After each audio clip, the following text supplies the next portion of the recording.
नमस्कार, मी लक्ष्मणराव किर्लोस्कर विद्यामंदिर पलूस प्रशालेची इयत्ता 10वी शिकणारी विद्यार्थिनी। माझे नाव आदिती बजरंग कुंभार आहे। आज मी आणि माझ्या मैत्रिणी पर्यावरण संवर्धन व संरक्षण काळाची गरज या विषयांतर्गत भारतीनगर पलूस येथे राहणारे लक्ष्मणराव किर्लोस्कर विद्यामंदिराचे सायकल व पर्यावरण प्रेमी उपक्रमशील शिक्षक आदरणीय श्री मलमे सर यांची शिवाई प्रबोधन वाचनालय पलूस येथे मुलाखत घेण्यासाठी आलो आहोत। मी सरांचा थोडक्यात परिचय करून देते। सरांचे नाव आहे हिम्मतराव शिवाप्पा मलमे। सरांचा जन्म 1976 रोजी शिवाजीनगर पलूस मध्ये जन्म झालाय। सरांचे शिक्षण BA BEd इयत्ता 1ली ते 7वी पर्यंतचे प्राथमिक शिक्षण हे जिल्हा परिषद शाळेमध्ये झाले। माध्यमिक, उच्च माध्यमिक व महाविद्यालयीन शिक्षण पलूस शिक्षण प्रसारक मंडळाच्या लक्ष्मणराव किर्लोस्कर विद्यामंदिर पलूस व ज्युनियर सिनियर कॉलेज पलूस मध्ये झाले। शिक्षक प्रशिक्षण म्हणजे BEd हे व्यावसायिक शिक्षण वसंत कॉलेज ऑफ एज्युकेशन इस्लामपूर येथे झाले। 22 जून 1999 रोजी सेवेत रुजू झाले। 2016 ला पलूस तालुका पंचायत समितीचा आदर्श शिक्षक पुरस्कार मिळाला। त्यानंतर 2023 म्हणजे गेल्याच वर्षी पलूस शिक्षण प्रसारक मंडळाच्या वतीने दिला जाणारा आदर्श उपक्रमशील शिक्षक पुरस्कार प्राप्त झालाय। याशिवाय सरांना इतर अनेक संघटनांच्या संस्थेच्या वतीने पुरस्कार प्राप्त झाले। त्यामध्ये कोरोना काळात केलेल्या कार्यांचा सन्मान म्हणून कोविड योद्धा तसेच पर्यावरण संरक्षण आणि संवर्धनाच्या कार्याबद्दल पर्यावरण प्रेमी म्हणून सन्मान झाले। वाचन, वक्तृत्व, व्यायाम, वृक्षारोपण, पर्यावरणाचे संरक्षण आणि संवर्धन आणि समाजसेवा म्हणजेच सामाजिक कार्य इत्यादी गोष्टी सरांना आवडतात। लक्ष्मणराव किर्लोस्कर विद्यामंदिर व ज्युनियर कॉलेज पलूस प्रशालेत गेले 25 वर्ष सहाय्यक शिक्षक म्हणून कार्यरत आहेत। याशिवाय आद्य क्रांतीवीर राजे उमाजी नाईक ब्रिगेड महाराष्ट्र राज्य या सामाजिक संघटनेचे राज्य सरचिटणीस आहेत। शिवाई प्रबोधन वाचनालय पलूस संस्थापक अध्यक्ष, पलूस तालुका अंधश्रद्धा निर्मूलन समिती अध्यक्ष, महाविद्यालयीन माजी विद्यार्थी संघटना सदस्य, Palus cyclist club creative member अशा विविध ठिकाणी कामांची संधी उपलब्ध आहेत। असं आहे की आता थोडक्यात मी सरांचा परिचय करून दिलाय। आता आपण प्रत्यक्ष सरांच्या मुलाखतीकडे वळूया। माझ्या मुलाखतीचा विषय आहे पर्यावरण संवर्धन आणि संरक्षण। तर सर, माझा पहिला प्रश्न असा आहे, सायकलीचा प्रवास कसा सुरू झाला व असं कोणतं कारण आहे ज्याच्यामुळे तुम्हाला सायकल चालवायला प्रेरणा मिळते? सर्वप्रथम सर्वांना नमस्कार। आज देशाला स्वातंत्र्य मिळून 78 वर्षे पूर्ण होत आहेत। आज आपण संपूर्ण देशभरामध्ये आणि त्याचबरोबर आपल्या प्रशालेमध्ये 78वा स्वातंत्र्य दिन साजरा करून आज संपूर्ण देशभरामध्ये जल्लोषाचं वातावरण आहे। अशा या 78व्या स्वातंत्र्य दिनाच्या निमित्तानं आज आमच्या लक्ष्मणराव किर्लोस्कर विद्यामंदिर पलूस प्रशालेतील ज्या पलूस शिक्षण प्रसारक मंडळाच्या संस्थेच्या माध्यमातून या ठिकाणी विविध शाखांमध्ये आणि त्याचबरोबर विद्यामंदिर प्रशालेमध्ये इयत्ता 10वी मध्ये शिकणारी आदिती कुंभार आणि तिच्यासह तिच्या मैत्रिणी या 15 ऑगस्टच्या स्वातंत्र्य दिनाच्या निमित्तानं औचित्य साधून त्यांच्या आदरणीय गुडमणी सरांच्या मार्गदर्शनाखाली आता जसं माझा परिचय करून दिला, एक सायकल व पर्यावरण प्रेमी उपक्रमशील शिक्षक म्हणून त्यांनी या ठिकाणी थोडासा अल्प माझा परिचय करून दिला आणि त्याला अनुसरून आज त्यांचा जो काही विषय आहे पर्यावरण संरक्षण आणि संवर्धन काळाची गरज या दृष्टिकोनातून त्यांना काही गोष्टी जाणून घ्यायच्या आहेत, यासाठी म्हणून त्या या ठिकाणी आलेले आहेत। याबद्दल मी अगदी त्यांचं मनपूर्वक या ठिकाणी प्रथम सहर्ष स्वागत करतो। आणि आज संपूर्ण देशभरामध्ये स्वातंत्र्य दिनाच्या निमित्तानं जे उत्साही असं वातावरण आहे, त्या स्वातंत्र्य दिनाच्या निमित्तानं सर्वांना, देशभरातील सर्व नागरिकांना, समाज बांधवांना या ठिकाणी स्वातंत्र्य दिनाच्या खूप खूप हार्दिक शुभेच्छा देतो। आणि प्रत्यक्ष त्यांना ज्या काही गप्पा गोष्टी करायच्या आहेत त्या गप्पा गोष्टीच्या विषयाकडे मी वळतो।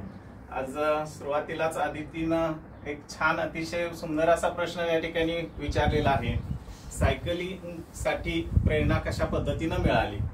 तर सांगायचा मुद्दा आहे असा की जेव्हा एखादं मूल जन्माला येतं आणि त्याला जेव्हा नुकतंच कळायला लागतं तेव्हा पहिल्यांदा तो हट्ट आई बाबाकडे कोणता धरत असेल तर मला सायकल शिकायची आहे.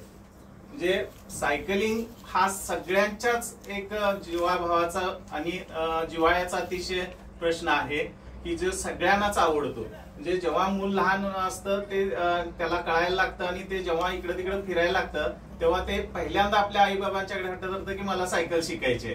आणि मग त्याच पद्धतीनं सगळ्यांनाच या सायकल विषयी मोठी ओढ आहे. आणि तसंच माझं देखील तसंच अगदी सुरुवातीलाच अगदी बालपण हे सायकलीवरूनच गेलं.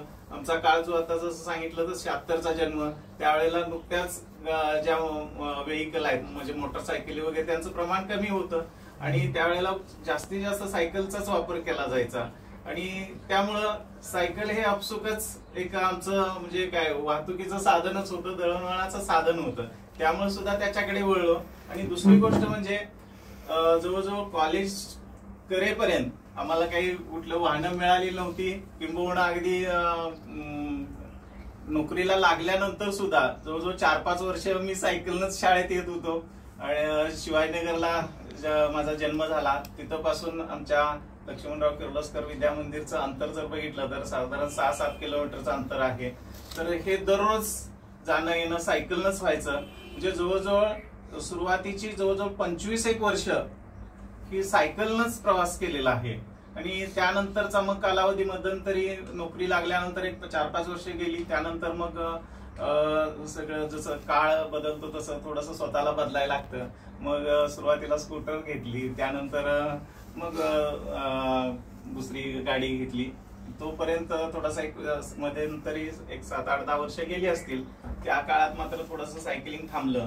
आणि त्यानंतर पुन्हा एकदा जसं मित्रमंडळी ज्या गोष्टी गप्पा गोष्टी करतात आणि मित्रांच्यामुळे काही गोष्टी होत असतात त्यातलाच हा सायकलिंग एक प्रकार आहे. पुन्हा एक वेळ माझे मित्र जे बालपणीचे मित्र आहेत, आम्ही लहानपणापासून एकत्र वाढलो, एकत्र खेळलो, एकत्र शिकलो, ते कृष्णा पवार ज्याचं पिंटू भाऊ त्यांना म्हणतात, तो साधारणपणे या सायकलिंग क्षेत्रात पहिल्यांदा वळला आणि तो सायकलिंग करत होता. आणि त्यानंतर मग आम्ही पण त्यावेळेला सायकलिंग करायचो, पण साधी सायकल आपली जे रेग्युलर सायकल होती ती सायकल घेऊन आम्ही सायकलिंग करायचो. पण या माझ्या मित्रामुळे तो सारखा म्हणायचा, अरे घे की सायकल, दुसरी सायकल घे ना दुसरी, अशा प्रकारची सायकल जे म्हणजे वर्कआउट साठी वापरली जाते वगैरे. मग असं करत करत हळूहळू मग 2000 साधारणपणे 18ला पुन्हा एकदा सायकलिंगकडे वळलो. आणि आज बघतोय की त्यामुळे एक अतिशय चांगली त्या ठिकाणी सवय लागली, एक चांगला व्यायाम म्हणून त्याच्याकडे सुरुवातीला बघायला लागलो. आणि मग हे सायकलिंग करत करत कधी अशा एक सामाजिक जो अतिशय महत्वाचा जो काही मुद्दा आहे म्हणजे पर्यावरण संरक्षण आणि संवर्धन ही काळाची गरज, जो आता तुमच्या मुलाखतीचा मुख्य विषयच आहे, तर ती अतिशय महत्वाची गोष्ट संपूर्ण जगामध्ये मला आज वाटते. कारण पर्यावरणाचं संरक्षण आणि संवर्धन जर केलं तरच ही जीवसृष्टी आहे ती चांगल्या सुस्थितीत राहू शकते. आणि जीवसृष्टी चांगली राहणे म्हणजेच तुम्ही आम्ही म्हणजे मानव असतील किंवा प्राणी असतील किंवा वनस्पती असतील, या सगळ्या गोष्टी व्यवस्थित राहणे असं मला वाटतं. आणि त्या अनुषंगानं जर बघितलं तर सायकल हे पर्यावरण पूरक वाहतुकीचं साधन आहे. आणि त्यामुळे अशी सवय लागली की दररोज सायकलिंग, केवळ सायकलिंग नाही तर सायकलिंग सोबत एक संदेश जो तुम्ही या ठिकाणी सुद्धा बघताय, सायकल चालवा, आरोग्य सांभाळा, प्रदूषण टाळा, पर्यावरण वाचवा, हा सामाजिक संदेश जो आरोग्य, शिक्षण आणि पर्यावरण विषयक दैनंदिन सामाजिक संदेश जो आहे तो जनसामान्यांच्या पर्यंत किंवा संस्कारक्षम मुलांच्या पर्यंत पोहोचावा, यासाठी म्हणून माझे प्रयत्न सुरू झाले. आणि हळूहळू मग हे सायकलिंगचे जे काही वर्कआउट आहे तो या पद्धतीनं बदलत गेला. आणि ते एक सामाजिक प्रबोधनाचं माझे सायकल वारीच सुरू झाली असं म्हणायला काही हरकत नाही. म्हणजे आणि त्यातूनच मग साधारण 2018च्या दरम्यान थोडस मध्यंतरी 10-1 वर्ष गाडीचा प्रवास केला, त्यामुळे शरीराकडे जरा दुर्लक्ष झालं. ऐश्वर्याचं जीवन त्या ठिकाणी आईत म्हणजे गाडीची मुठो वाढवायची पळायचं, अशा प्रकारचा थोडासा कालावधी गेला. आणि मग थोडस तब्येतीकडं हेळसांड झाली आणि त्यामुळं बीपी सारखा एक प्रश्न सुरू झाला. आणि मग तो लवकर नाही लक्ष दिलं तर तो कायमस्वरूपी पाठीमागे लागेल. अशा अनुषंगानं मग ते म्हणजे शारीरिक जे व्याधी आहे किंवा आजार होता त्याच्यापासून पण मुक्तता मिळण्यासाठी आम्ही परत मग या सायकलिंगकडे वळलो.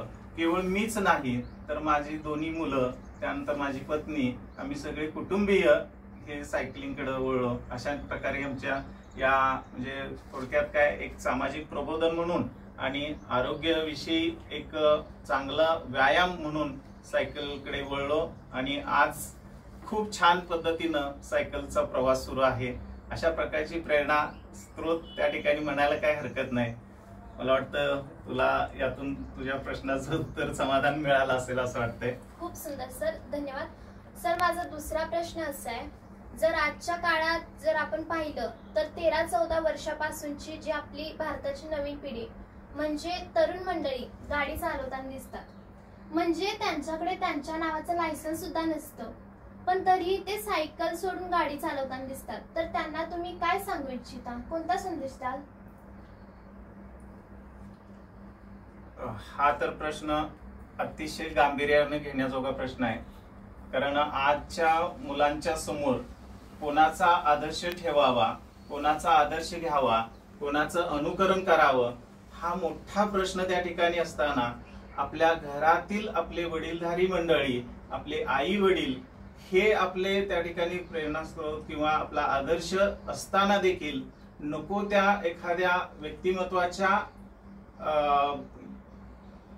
सवयी किंवा त्यांच्या ज्या आवडी आहेत, निवडी आहेत त्यांच्या पाठीमागे लागतात. आणि त्यामुळे मला वाटतं की हे अनुकरण प्रिय ही संस्कारक्षम पिढी आहे की जे थोडस अजूनही त्यांच्यामध्ये चांगल्या पद्धतीची विचार करण्याची कुवत त्यांच्यामध्ये असत नाही. त्यामुळे ते जे काही बघतात ते लवकर फॉलो करायला बघतात. मग आता तू जसं म्हटलेस तसं म्हणजे 13-14 वर्षाची असेल म्हणजे साधारणपणे 18 वर्षाच्या खालची म्हणू आपण, की ज्यांना गाडी चालवण्याची परमिशन असत नाही. म्हणजे शासनाच्या दृष्टिकोनातून शासकीय जे नियम आहेत त्यानुसार आपल्याला 18 वर्षानंतर लायसन मिळत असतं. आणि मग ही मुलं किंवा त्याचे आई वडील आपल्या मुलाचं कौतुक करण्यासाठी किंवा आपला मुलगा किती छान गाडी चालवतो किंवा काहीतरी म्हणजे त्याच्या पाठीमागे हेतू ठेवून त्या मुलांना सुद्धा सहज त्या ठिकाणी गाड्या देतात. मग कदाचित त्यामध्ये मी पण येत असेल किंवा आपले सगळेच जण आपण त्याच्यामध्ये असतो की जे साधी गोष्ट आहे पण ती फार महत्वाची आहे, ती आपल्या कधी लक्षात पण येत नाही. आणि त्यामुळे ही मुलं अगदी 18 वर्षाच्या खाली असतानाच त्या ठिकाणी गाड्या फिरवताना आपल्याला दिसत आहेत. खरं तर शासनाच्या नियमानुसार जर बघितलं तर 18 वर्षानंतर लायसन मिळतं. तर मला असं या मुलांना असं सांगावंसं वाटेल की थोडासा धीर धरा. आपला 18 वर्षाचं वय पूर्ण होऊ द्या, तुमची त्या ठिकाणी चांगल्या पद्धतीची शारीरिक त्या ठिकाणी वाढ होऊ दे. आणि त्याचबरोबर जसं म्हटलं जातं सब्र का फल मीठा होत आहे असं म्हटलं जातं. म्हणून आम्ही जरा थोडस धीर धरला पाहिजे. गडबड करून घाई गडबड संकटातही म्हटलं जातं, म्हणजे अतिघाई तिथं संकटही असतातच असतात.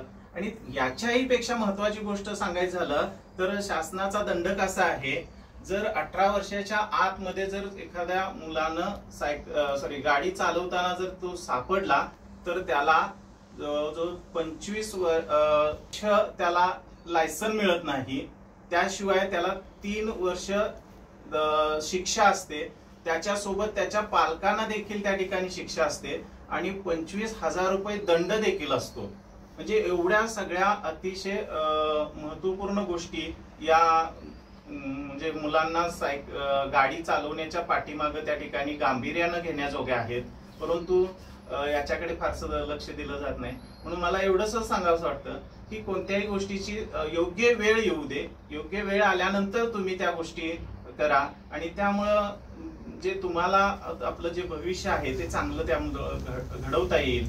म्हणून घाई करू नका, लायसन मिळाल्याशिवाय गाडी वापरू नका असं मला या निमित्तानं सांगावंसं वाटेल. धन्यवाद सर, खूप छान. ठीक आहे सर, ज्याप्रमाणे मला प्रश्न पडलेले त्याचे उत्तरही मला खूप छान मिळालं आणि असेच काही प्रश्न माझ्या मैत्रिणीलाही पडले आहेत. तुमच्याशी गप्पा गोष्टी करतील. नमस्कार सर, माझे नाव दीपाली सरजे. मी इयत्ता 10वी मध्ये शिकत आहे. माझ्या प्रश्नाला नमस्कार सर, माझे नाव दीपाली श्रीकांत सरजे. मी इयत्ता 10वी मध्ये शिकत आहे. माझ्या प्रश्नाचे नाव लक्ष्मणराव किर्लोस्कर विद्यामंदिर पलूस असे आहे. सर, माझा पहिला प्रश्न असा आहे की सर, आपण जर जगाच्या दृष्टीने विचार केला तर एक मोठी समस्या म्हणजे पर्यावरण. आजकाल बऱ्याच ठिकाणी आपण पाहिले तर झाडाची संख्या खूप कमी आहे. बऱ्याच ठिकाणी झाडे तोडून घरे बांधतात, इमारती बांधतात किंवा मोठी मोठी डिमार्ट बांधतात. मग वृक्षतोड होऊ नये यासाठी कोणती दक्षता घेणे आवश्यक आहे? खूप छान दीपाली, कारण तू असा शब्द वापरलायस की आज जगाचा विचार करता. खरं तर आज जगाचा विचार करणारी मंडळीच आज खरे अगदी मोजके त्या ठिकाणी आपल्याला पाहायला मिळतात. प्रत्येक जण स्वतःचा त्या ठिकाणी विचार करून आपलं जीवन त्या ठिकाणी जगताना दिसतोय. आणि तू म्हणते जगाचा विचार करता आजची परिस्थिती अशा प्रकारची आहे.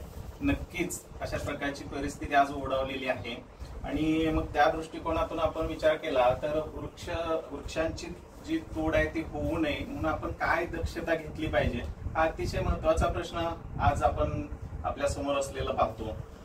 त्यासाठी म्हणून आपण एकतर महत्वाची म्हणजे वृक्ष लागवड आपण केली पाहिजे. जास्तीत जास्त वृक्ष त्या ठिकाणी लावले पाहिजेत.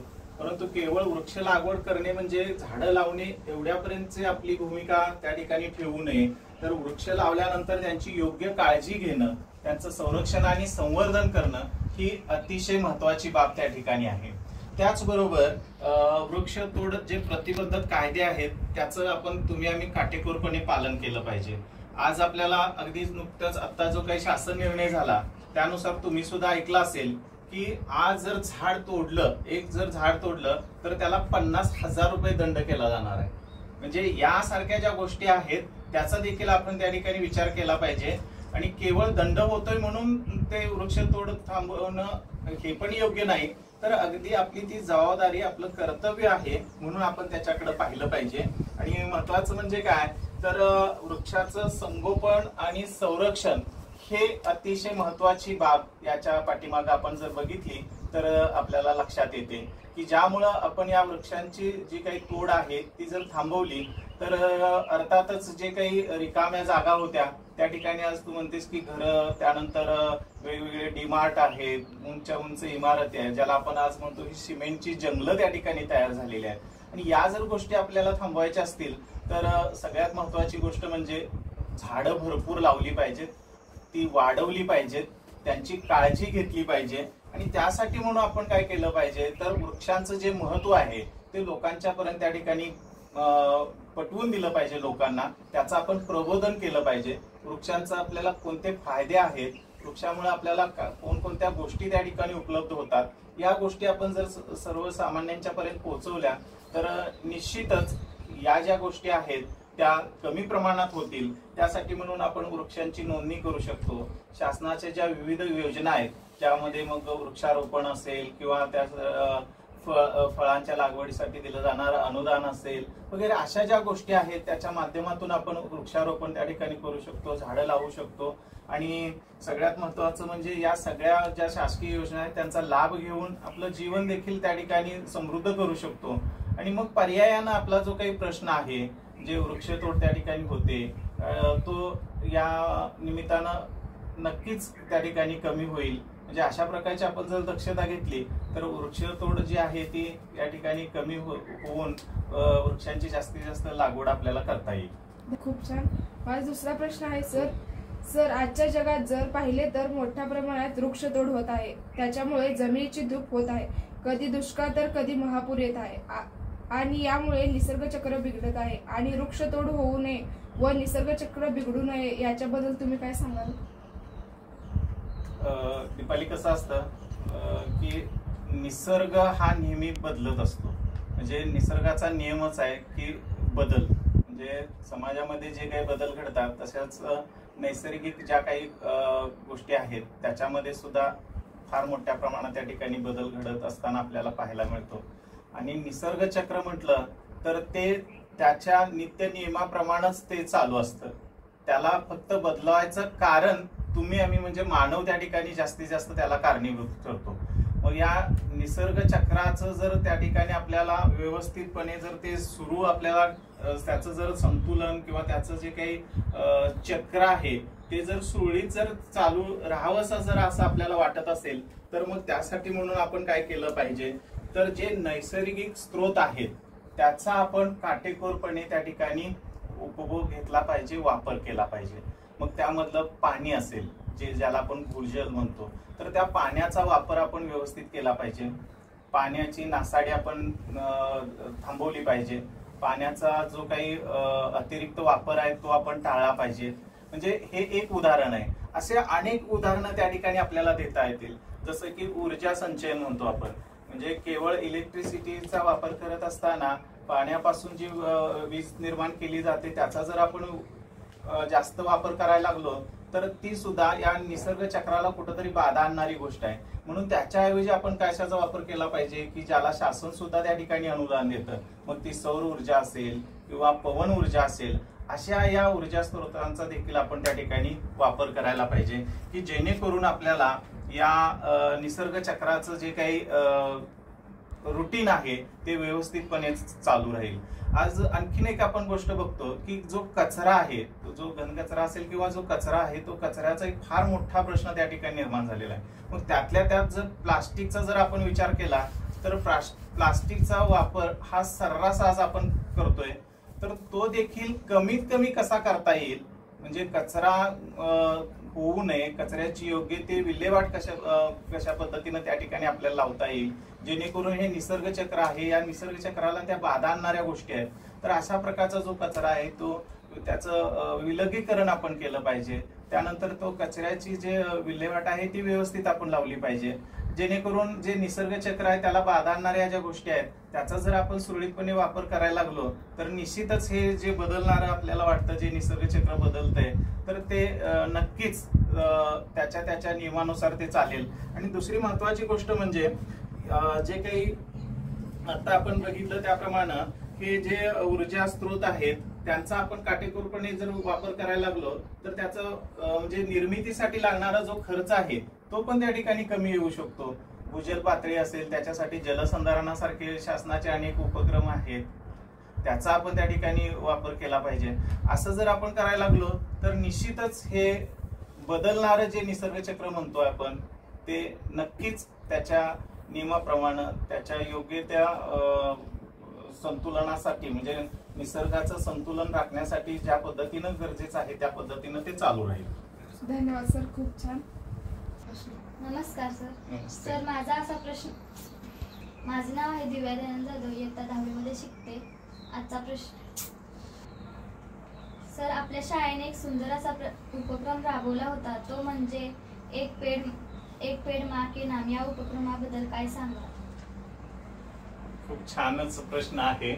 आणि नुकतंच आपल्या पलू शिक्षण प्रसारक मंडळाच्या लक्ष्मणराव किर्लोस्कर विद्या मंदिर व ज्युनियर कॉलेज आणि त्याचबरोबर जे विविध संकुल आहेत त्यांच्या सर्वांच्यासाठी हा एक केंद्र शासन पुरस्कृत असा एक हा उपक्रम होता की ज्यामध्ये शालेय स्तरावरती शिक्षा उत्सव या अंतर्गत अनेक उपक्रम त्या ठिकाणी शालेय स्तरावरती राबवायचं एक त्या ठिकाणी सप्ताह होता.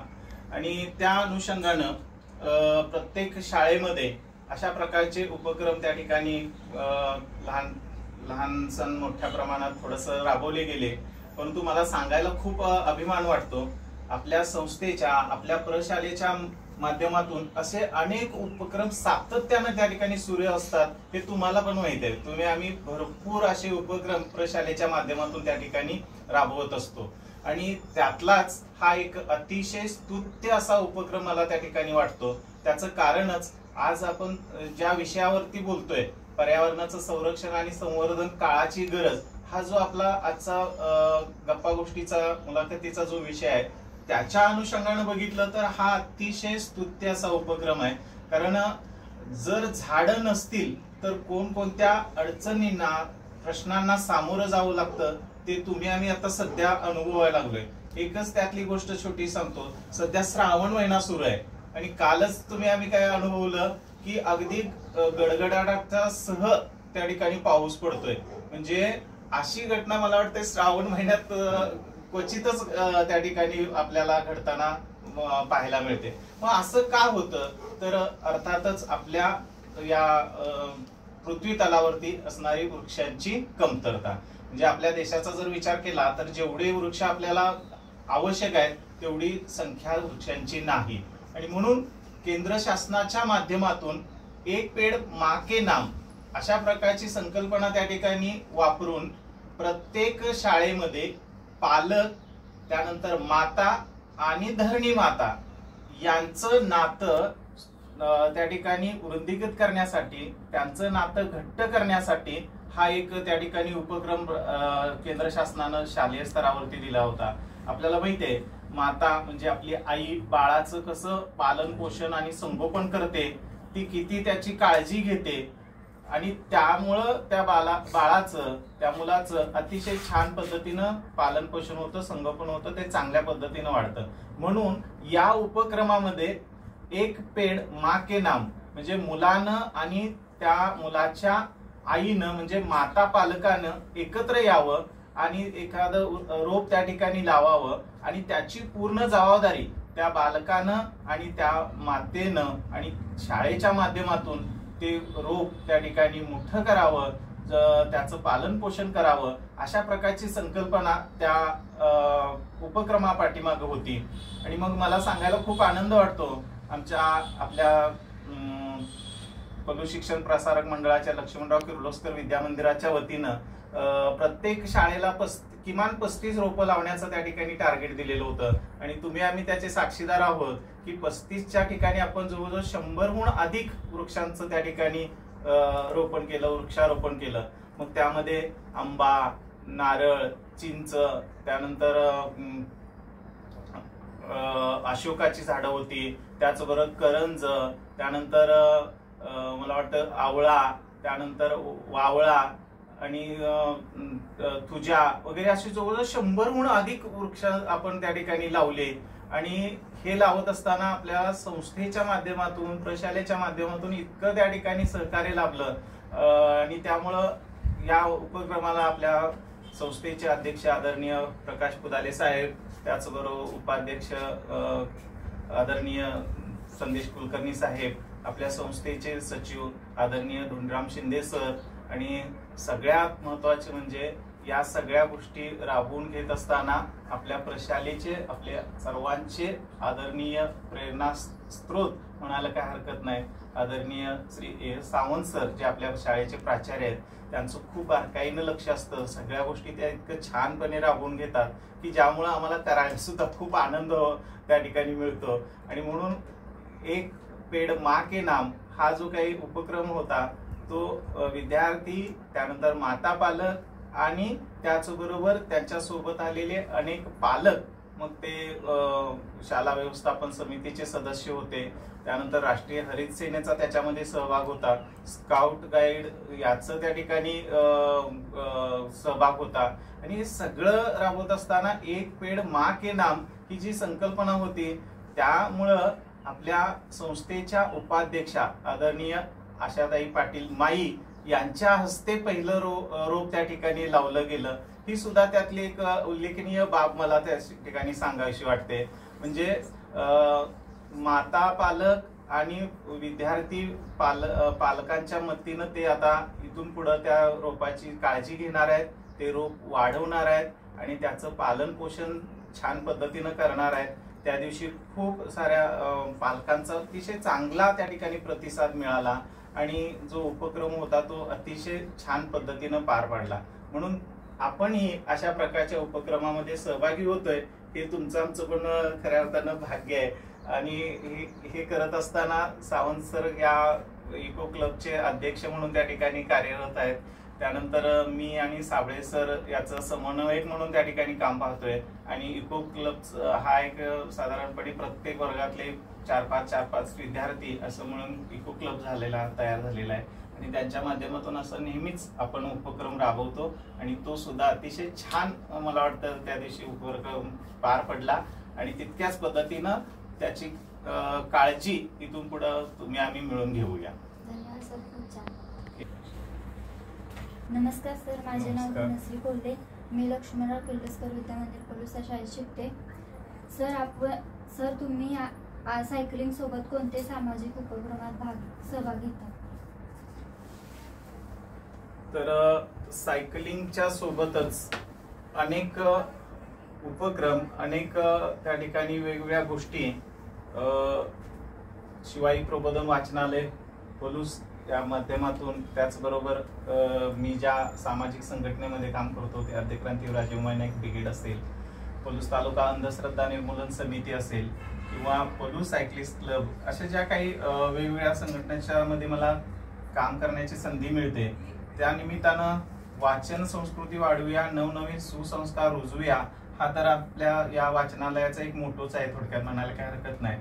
आणि मग त्याच्या अनुषंगानं वेगवेगळ्या ठिकाणी काम करत असताना अनेक या उपक्रमाचं त्या ठिकाणी आयोजन करायची त्या ठिकाणी संधी मिळते. मग त्यामध्ये आपण बघतो की जे महापुरुष आहेत त्या महापुरुषांचं कार्य, त्यांच्या जयंती पुण्यतिथीच्या निमित्तानं या ठिकाणी वेगवेगळ्या क्षेत्रातील मान्यवर मंडळींना त्या ठिकाणी बोलवून त्यांच्या हस्ते या ठिकाणी जयंती पुण्यतिथी साजरी केली जाते.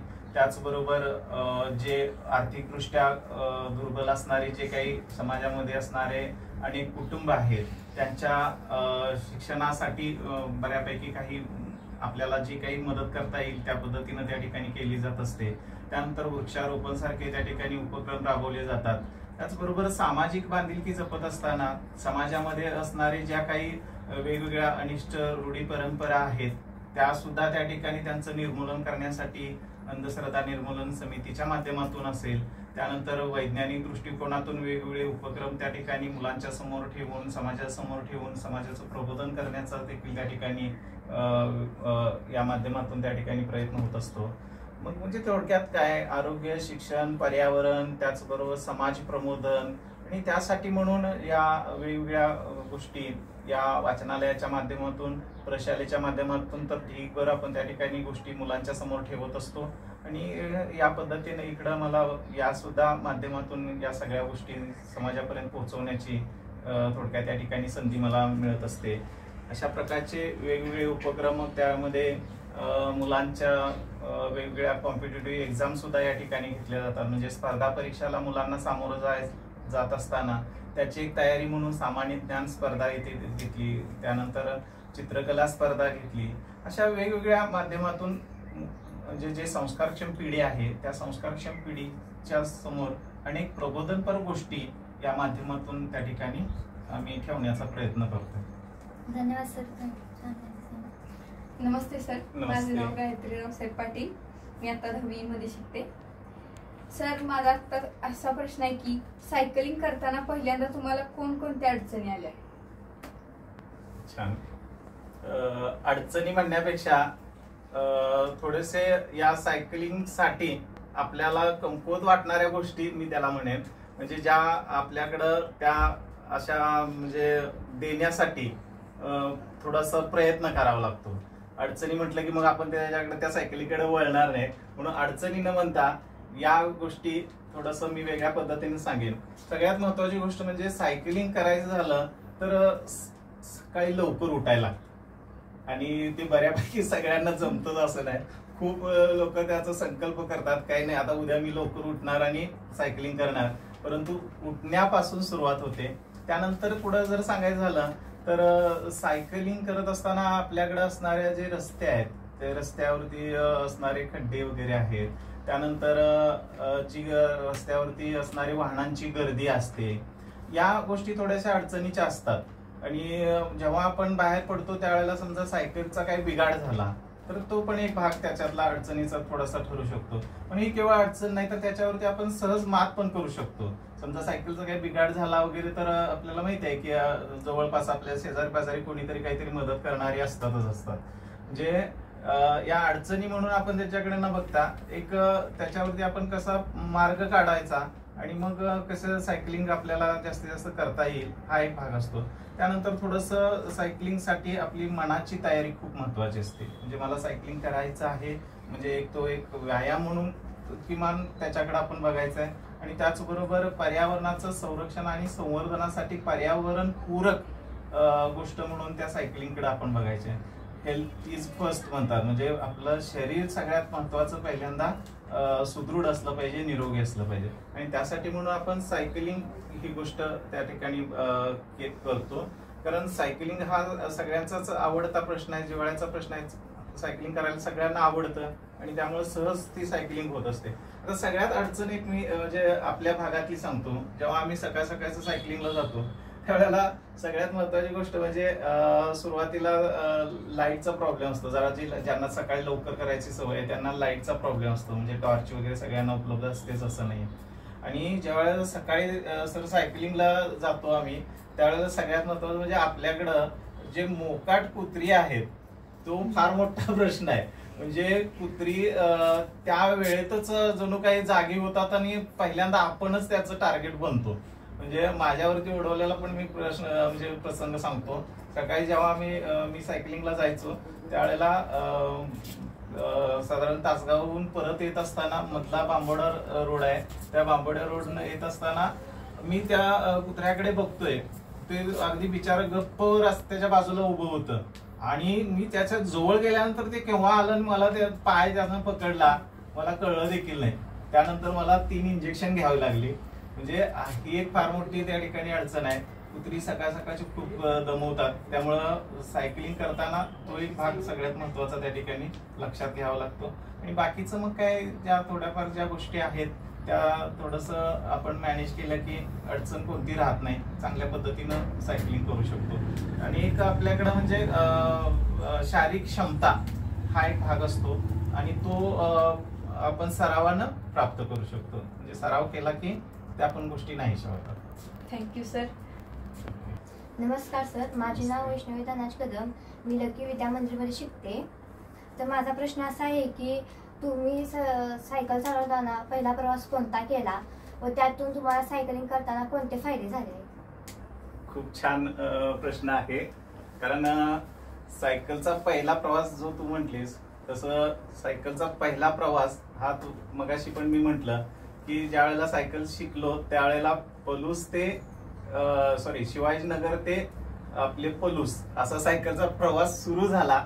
पण ज्या वेळेला प्रत्यक्ष सायकलिंगकडं म्हणजे काय म्हणूया आपण व्यावसायिक सायकलिंग किंवा वर्कआउटचा सायकलिंगचा प्रवास म्हटला तर बराच गॅप गेल्यानंतर जेव्हा पुन्हा सायकल सुरू केली त्यावेळेला सुरुवातीला पलूस आणि पलूस परिसरातली जे काही ठिकाणं आहेत अशा ठिकाणांना जाऊन भेटी देणं आणि तिथनं परत येणं हा असा सुरुवात त्या ठिकाणी झाला. आणि जवळजवळ पलूस मधले आणि पलूस परिसरात पलूसच्या अवतीभोवती असणारे तासगाव तालुका असेल, त्यानंतर खानापूर म्हणजे इकडं विटा असेल, इकडं इस्लामपूर वाळवा असेल, तिकडे आष्टा असेल, असे जे काही आजूबाजूचे तालुके आहेत त्या तालुक्यात मधला प्रवास त्या ठिकाणी सायकलिंगचा सुरू झाला. सुरुवातीला 5-10 किलोमीटर पासून सायकलिंग चालू झाली आणि हळूहळू ती 25-30 आणि त्यानंतर अगदी रोज 40-50 किलोमीटर पर्यंत केव्हा पोचली हे देखील कळलं नाही. आणि जवळजवळ एका दिवसामध्ये 200 किलोमीटरचा देखील प्रवास करण्याचा योग आला. म्हणजे जवळजवळ एक 4-5 किलोमीटर पासून ते जवळजवळ 200-300 किलोमीटरचा प्रवास हा कसा त्या ठिकाणी सुरू झाला हे त्या सायकलिंगच्या माध्यमातून कळलं देखील नाही. पण त्यातला जो सगळ्यात महत्वाचा जो सायकलचा प्रवास म्हणून ज्या वेळेला त्याच्याकडे आपण बघू त्यावेळेला मला आठवतो की भाई सदाशिव मगदूम हे राष्ट्र सेवा दलाचे जिल्हाध्यक्ष आहेत. त्यांनी राष्ट्रीय एकात्मता सायकल रॅली आयोजित केलेली होती की जी साधारणपणे 300 ते 500 किलोमीटरची ती सायकल रॅली होती आणि जवळजवळ 3 दिवसाचा तो प्रोग्राम होता आणि ती मिरजेतून सुरू होणार होती. आणि मिरजेतून सुरू होऊन ती कर्नाटकमध्ये जाऊन कर्नाटकातून परत जत तालुक्यामध्ये सिंदूर नावाचे एक गाव आहे की ज्या ठिकाणी सिंदूर लक्ष्मण एक अतिशय महान क्रांतिकारक स्वातंत्र्य सैनिक त्या ठिकाणी आपल्या या महाराष्ट्रातले होऊन गेले, ज्यांनी इंग्रजांना सळोकीपळो करून सोडलं, इंग्रजांना परतवण्यासाठी अतिशय बहुमोल असं तिथं योगदान दिलं. तिथं त्याची सांगता होणार होती. आणि मग असं 3 दिवस काही शक्य नव्हतं म्हणून मी पलूस मधून मिरजेला जाऊन साधारणपणे मिरज म्हणजे सांगली, मिरज आणि त्यानंतर पुढं शेडबाळ आणि कागवाड आणि परत तासगाव मार्गे या ठिकाणी पलूस, असं जवळजवळ 150 किलोमीटरचा जो काही सायकल प्रवास होता तो मला म्हणजे आठवतो. तो पहिल्यांदा मी मोठा प्रवास त्या ठिकाणी 150 किलोमीटरचा प्रवास केला असेल. त्यामध्ये मग माझ्यासोबत आमच्या सायकलिंग मधलेच महेश मधने आमचे मित्र होते. त्यानंतर माझा चिरंजीव वरदराज हा देखील होता.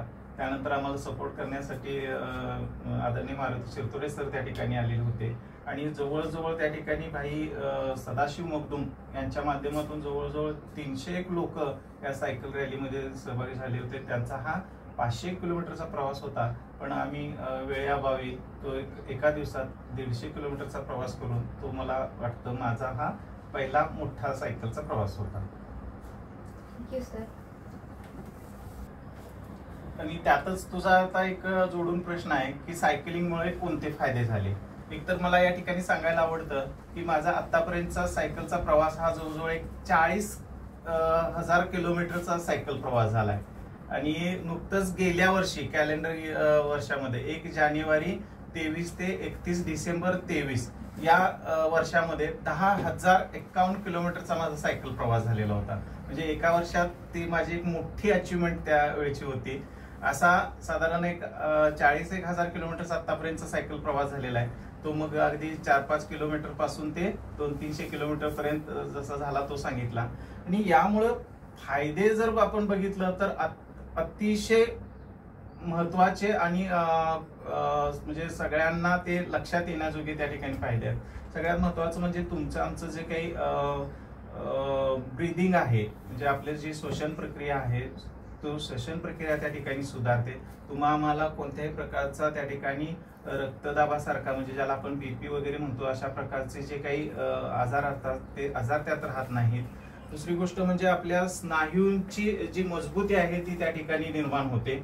त्याचबरोबर त्या ठिकाणी सांगायचं झालं तर सायकलिंगमुळे सगळ्यात महत्वाचं म्हणजे सगळ्यांच्या समोर एक प्रश्न असतो की माझं वजन वाढलेलं आहे आणि ते वजन कमी करायचं आहे मला, म्हणून देखील लोक सायकलिंगकडे वळतात आणि त्यामुळे सायकलिंगमुळे वजन नक्कीच त्या ठिकाणी कमी होतं आणि त्याच्यावरती मर्यादा पण ठेवता येते.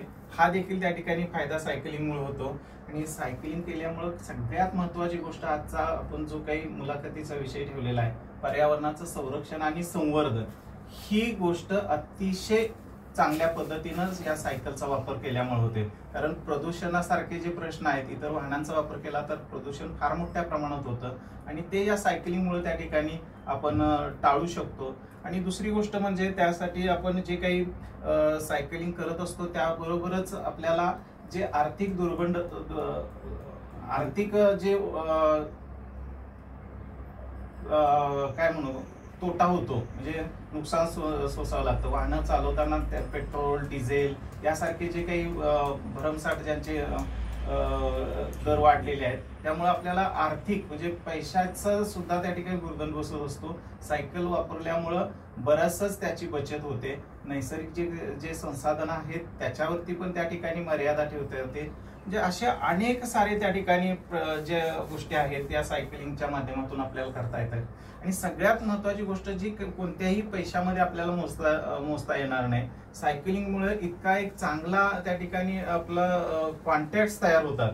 कारण आपण सायकलिंग करत असताना वेगवेगळ्या ठिकाणी जातो, वेगवेगळ्या ठिकाणी भागातली लोक त्यामुळे भेटतात आणि त्यामुळे एक वेगळा आपला परिवारच जणू काही त्या ठिकाणी सायकलिंगच्या माध्यमातून तयार होतो की जो आपण कोणत्याच गोष्टीमध्ये काउंट नाही करू शकत. जीवाभावाची माणसं इतकी त्या ठिकाणी आपल्याला भेटतात आणि तो एक वेगळाच त्या ठिकाणी आपला परिवार तयार होतो.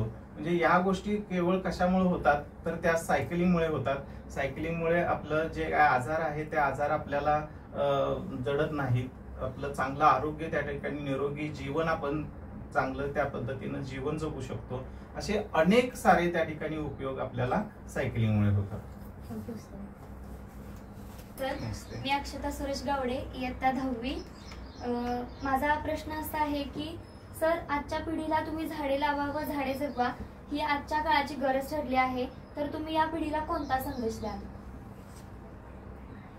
संदेश असं म्हणणार नाही, पण आपण जीवनात काय केलं पाहिजे असं मी नक्की त्या ठिकाणी सांगण्याचा प्रयत्न करेन. खरं तर झाडे लावा, झाडे जगवा, निसर्ग आपला समृद्ध ठेवा, पर्यावरणाचं संरक्षण आणि संवर्धन, जीवसृष्टीचं रक्षण आणि सायकल चालवा, आरोग्य सांभाळा, प्रदूषण टाळा, पर्यावरण वाचवा ही संकल्पना खरं तर पर्यावरणाच्या संरक्षण आणि संवर्धनाच्या दृष्टीनं एक अतिशय महत्वपूर्ण पाऊल आहे असं मला वाटतं.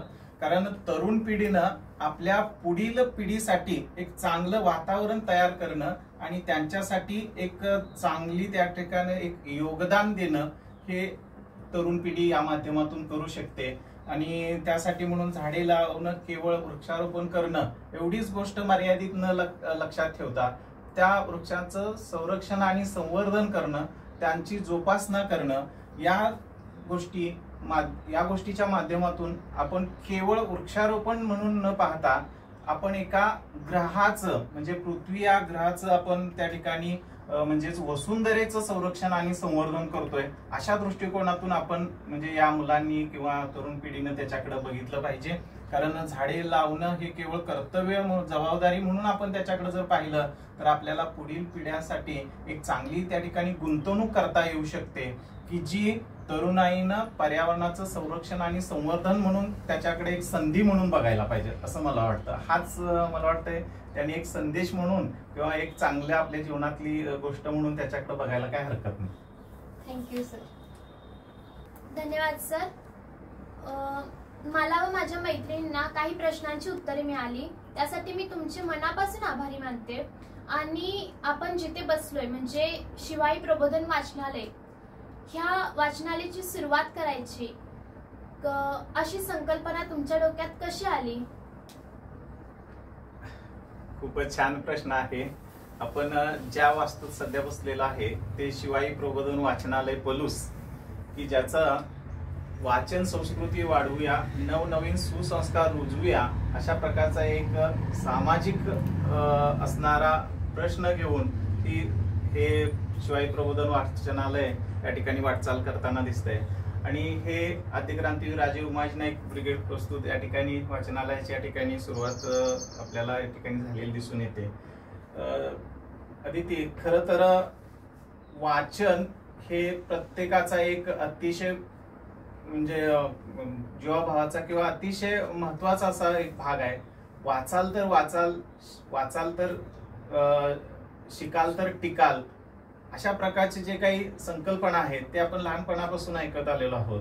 आणि आता वाचनालयाची सुरुवात कशी झाली या जर गोष्टीकडे वळलो तर ज्या वेळेला आम्ही लहानपणापासून जसं हळूहळू मोठं होत गेलो त्यावेळेला सुरुवातीचा काळ जर बघितला तर आम्हाला पुस्तकं सुद्धा नवीन त्या ठिकाणी घेऊन शाळा शिकायला संधी मिळाली नाही. म्हणजे पुस्तकं सुद्धा आम्हाला नवीन घेता आली नाहीत.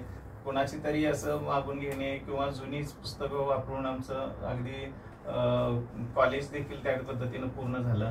म्हणजे पुस्तकं सुद्धा मिळणं कठीण होतं अशा प्रकारचा काळ आमचा होता. आणि मग त्यावेळेलाच असं मनात होतं की जेव्हा केव्हा आपली परिस्थिती सुधारेल आणि आपण काहीतरी करण्यास सक्षम होऊ त्यावेळेला निश्चितच आपल्याला ज्या काही अडचणी आल्या त्या अडचणी सोडवण्यासाठी काहीतरी आपण करू असंच त्यावेळेला सुरुवातीलाच ठरवलं होतं. आणि मग त्यानंतर आद्यक्रांती राजे उमाजी नाईक ब्रिगेड या सामाजिक संघटनेच्या माध्यमातून किंवा इतर संघटनेच्या माध्यमातून सामाजिक ज्या काही उपक्रमामध्ये आम्ही सहभागी व्हायचो, जे वेगवेगळ्या प्रकारच्या ठिकाणी भेटी देण्याचा योग यायचा. अशा वेळेला ज्या वेळेला आम्ही फिरायचो त्यावेळेला खूप सारी मुलं, अगदी कॉम्पिटिटिव्ह एक्झाम देणारी मुलं किंवा अगदी प्राथमिक शिक्षण घेणारी मुलं, अशा मुलांचे पालक आम्हाला काही ठिकाणी भेटायचे. आणि मग त्यांना असं वाटायचं की आमची आर्थिक परिस्थिती बेताची आहे आणि मग आमच्या मुलांच्यासाठी अशा प्रकारचं एखादं मोफत वाचनालय किंवा ज्या ठिकाणी आमची मुलं शिकायला पुस्तकं उपलब्ध होतील असं जर एखादं मोफत म्हणजे ज्या ठिकाणी कोणत्याही प्रकारची फीज वगैरे घेतली जाणार नाही असं जर मिळालं तर असेल तर सांगितलं तर बरं होईल असं आम्हाला या सामाजिक संघटनेच्या माध्यमातून काम करत असताना असे अनेक फॅमिलीज त्या ठिकाणी भेटायच्या. आणि मग सुरुवातीला मला पण माहिती आहे अनेक अडचणी मी आता सांगितलं तशा आलेल्या होत्या. आणि मग हळूहळू ज्या वेळेला आम्ही शाळा शिकून सेवेत रुजू झालो, ते लक्ष्मणराव किर्लोस्कर विद्या मंदिराचे आम्ही खरंच लकी असे मेंबर आहोत की ज्या शाळेनं त्या संस्थेनं आम्हाला संपूर्ण आमचं आयुष्यच त्या ठिकाणी आयुष्याचा कायापालट झाला म्हणायला काही हरकत नाही. या शाळेच्या माध्यमातून चांगल्या पद्धतीनं त्या ठिकाणी सेवा करण्याची संधी मला उपलब्ध झालेली आहे. आणि मग कुठंतरी एक सामाजिक बांधिलकी जपण्यासाठी म्हणून हळूहळू पुस्तकांचा मी संग्रह करू लागलो. ज्या ठिकाणी जाईल त्या ठिकाणी आवडलेलं पुस्तक घ्यायचो. असे जवळजवळ साधारण माझी स्वतःची एक 600-700 पुस्तकं होती. आणि मग हळूहळू असं हे इकडे तिकडे फिरत असताना या अडचणी इतरांना ज्या काही जाणवायला लागल्या, तेव्हा मग ठरवलं की काही नाही, आता आपण जे वैयक्तिक पुस्तकांचा वापर करतो ते आता सार्वजनिक करूया. आणि मग त्या माध्यमातून या वाचनालयाची वाटचाल सुरू झाली. मग त्यामध्ये आद्यक्रांतीवीर राजे उमाई नाईक ब्रिगेडच्या माध्यमातून आम्ही ज्या वेगवेगळ्या सामाजिक उपक्रमामध्ये सहभागी व्हायचो त्याचाच एक भाग म्हणून आता इथं माळी सर सुद्धा आपले आहेत. तर आम्ही सगळेजण यामध्ये काम करतोय. आणि मग या ज्या वाचनालयाची सुरुवात आहे ती एक शैक्षणिक ज्या अडचणी काही समाजातील घटकांना येतात त्याला कुठंतरी थोडंसं आपण फुल ना फुलाची पाकळी म्हणून हातभार लावावं आणि कॉम्पिटिटिव्ह